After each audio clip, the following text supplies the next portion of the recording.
Joining us from out west today, angel investor Jason Calacanis, and here at Post 9, Evernote founder Phil Libin. Guys, good to see you both. Good morning. Our top story this morning, shares of Netflix are getting crushed, down about 14% earlier today. Second quarter sales were up 31%. But the good news really stopped there. Only 160,000 new customers signed up for the service in the U.S. in its most recent quarter. That's well short of the 500,000 estimate. International growth also missed by about 500,000. And then the third quarter guidance came in well short of expectations. Jason, I'm guessing this story does not get the yum-yum, as you like to say.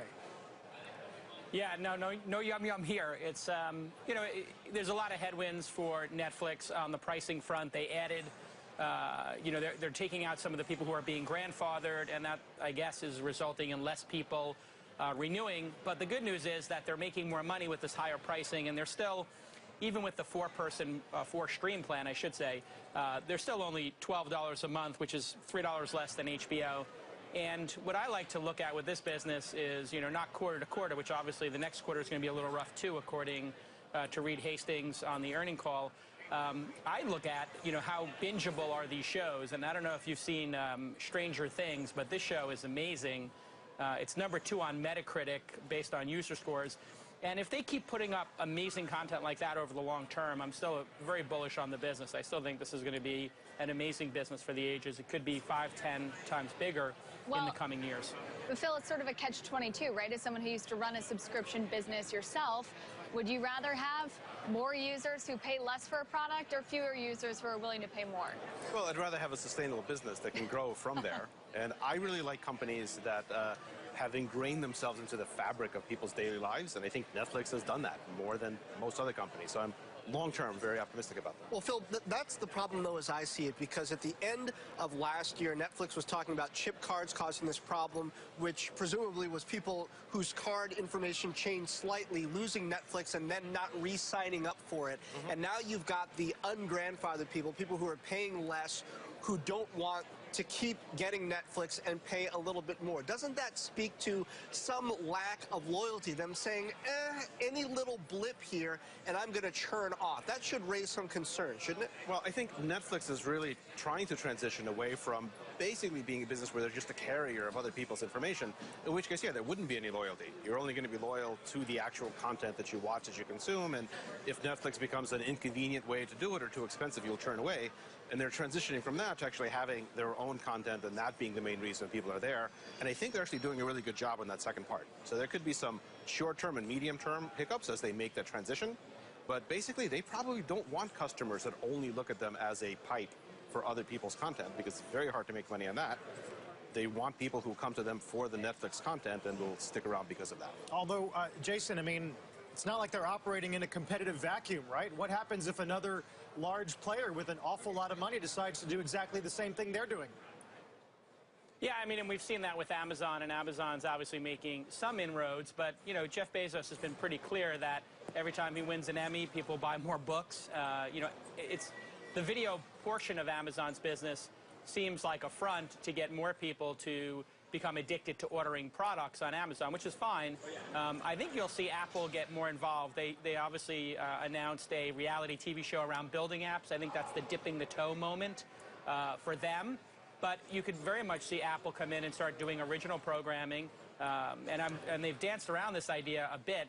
And if they did that, they would be doing it in order to preserve their iPad and iPhone monopolies, or just, very profitable non-monopolies, I should say. So what I like about what Netflix is doing by raising the prices is it gives them more money to spend on content, and it builds this huge archive of content. And, this show, Stranger Things, I think is going to become, a huge classic the same way some of their other shows have become. And I think the sky's the limit for Netflix. This is probably a buying opportunity. And if it falls much further than this, I think this is something that Apple or Facebook or Amazon would like to buy. Obviously, they can't. But the management team at Netflix, they were stuffing DVDs into envelopes 10 years ago. Yes, and then they dealt with that rebranding disaster. And now they're winning Emmys. So I have huge faith in Reed Hastings and his team. Other story this morning, guys, Nintendo back on the move, closing up 14% in Japan. Since PokemonGo came out 2 weeks ago, the share price has nearly doubled, now topping $42 billion in market cap, now bigger than Sony. The game doesn't even launch in Japan until tomorrow, and every day, Phil, we get another sell-side analyst saying it's the short of a lifetime. Is that the case? It might be, but it's hard to see how $20 billion of new value has actually been created in the past week. Although I do think that what they launched was something amazing. You know, people have been on Nintendo's case to launch their IP on the iPhone and other platforms for a while. They finally did that. I personally missed the Pokemon craze probably about 5 years, but if they came out with some sort of a augmented reality Zelda game, like, I'm going to quit everything I'm doing and just play that. Right. Jason, people are so surprised, though, because it feels like it came out of nowhere. And, of course, cue the jokes that this is the only thing to like about the Japanese economy with the Bank of Japan meeting next week. Maybe this is the helicopter money we've been waiting for. Well, the interesting thing here is if it may not be worth $20 billion in market cap, but it could certainly be worth $5 billion and possibly 10. If you look at something like Supercell, Clash of Clans, you know, this is a product that made a couple of $1 billion a year, including $900 million in profits last year, and Tencent bought the company in the $10 billion range. And, you know, PokemonGo is probably doing a couple of $1 million in revenue. Supposedly the users are twice as loyal and they spend twice as much. I don't know if that's actually true or not. But, you know, there is an argument to be made that this could become a franchise, you know, top 5 game for a couple of years, and it could generate, you know, billions of dollars in profits. That doesn't mean $20 billion in market cap has been created, though. But we can't act as if all this belongs to Nintendo alone. Phil, Niantic, who we just spoke to one of their investors yesterday, is a company at the core of this that actually did a lot of the engineering. Where does the value lie here? Is it in the engineering around augmented reality that Niantic has done that Nintendo maybe has partial ownership of? Or is it in the intellectual property that Nintendo has in its portfolio that it's just now shown a willingness to leverage on mobile platforms? Honestly, I think it's in neither. I think that what's being priced in here is the expectation that Niantic and Nintendo will be able to do this again for further titles. So they'll be able to come up with something for Mario, for Zelda, for Metroid, for all of their other like much beloved properties. If they can do that, then I think the market cap increase is worth it and can continue to go up. If this is a one-time thing, then I think you'll see it stumble pretty badly. Let's just hope it's not Mario Kart while you're in your actual car. That'd be a little dangerous. Finally, some big news from Twitter this morning. The NBA announcing it'll develop original and exclusive content for the company, including 2 weekly shows that will stream live on Twitter, Vine, and Periscope. It's the first time anyone will be creating original live streaming content for Twitter. Deal does not include live games. But, Jason, we've seen Wimbledon, RNC, obviously, this week, football this fall, and now this. They've been busy. Yeah, I mean, last summer we talked about how important video was for Twitter and what a priority it is, and now we're seeing all the deals starting to drop.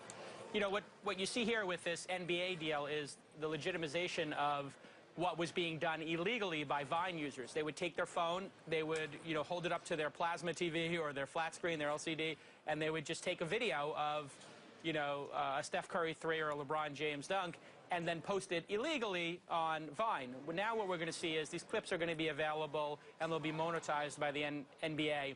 And that's a good thing. You know, if you look at YouTube and what they went through, you know, 10 years ago with IP issues on their platform, I think it's great that Twitter is getting ahead of this, monetizing it. And partners, let's be honest, are a lot more educated in how to deal with this kind of what I'll call light infringement, which is the people who are stealing this stuff, quote unquote stealing it, they're really just fans who want to participate in sharing the media clips. Right. Now it'll be monetizable, and it'll be great for everybody. But, Phil, this doesn't include the actual games. It's pre-game content, that sort of thing. Do you see the common thread between what Twitter's doing here, providing this content to users who aren't logged in? Is this actually enhancing a Twitter experience, or are they doing something that any online service could do, and it's not particularly Twitter beneficial? Well, this is all a mystery to me, but it's mostly because I do not care or understand anything about sports. And like even Twitter and even being on this TV show can't make me pretend to care or understand about sports. Okay. So I would love to see them roll this out on, you know, something a lot more nerdy that I would care about, and then I think I would definitely pay attention to that. Then pretend it's about something else. How would you measure the success of something like this? It's going to be available to users for free.